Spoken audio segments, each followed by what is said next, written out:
দুনিয়ার চোখে আমরা স্বামী স্ত্রী, তাই আমি চাইবো আমাদের মধ্যে যা কিছু তাই চার দেওয়ালের মধ্যে সীমাবদ্ধ থাকলে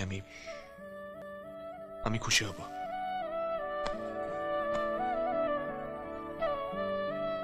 আরেকটা কথা, তুমি আমায় বিশ্বাস করতে পারো। Good night.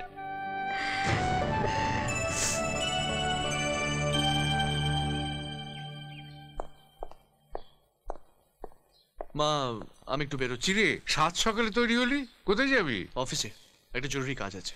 সত্যি বৌমা, তুমি জাদু জানো, এক রাতে আমার ছেলেটাকে পাল্টে দিয়েছে, কি বলো? আমি আসি। যা। না, অফিসে খেয়ে নেবো।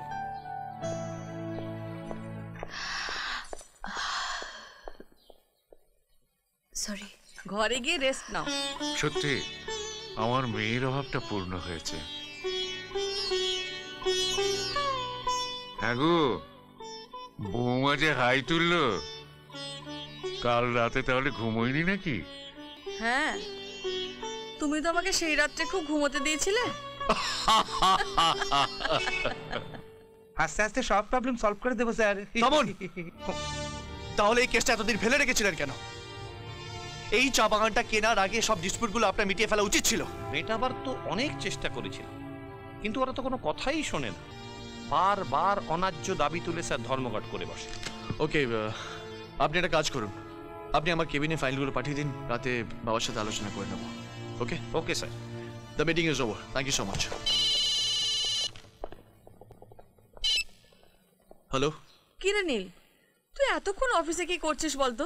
তোকে বললাম না আজ শিবরাত্রি, বৌমা উপোস করবে। ঠিক আছে, আমি আসছি। তাড়াতাড়ি আয়। বৌমা, এদিকে এসো। হ্যাঁ মা। এ কি, তুমি এখনো তৈরি হওনি? পুজোয় বসতে হবে তো। যাও, তাড়াতাড়ি তৈরি হয়ে নাও।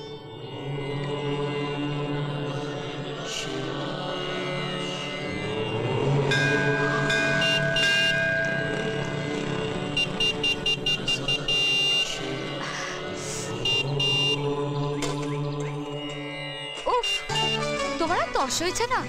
শিবরাত্রিতে ভালো করে জলও ঢালতে দিলে না। দেখো, বেশি জল ঢাললে শিবের মাথায় সর্দি লেগে যাবে আর পুরো কেস কেচিয়ে দেবে।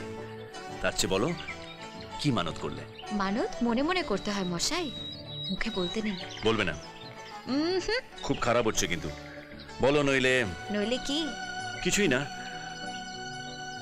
একটু চকলেট খাবো। বৌমা, হ্যাঁ মা।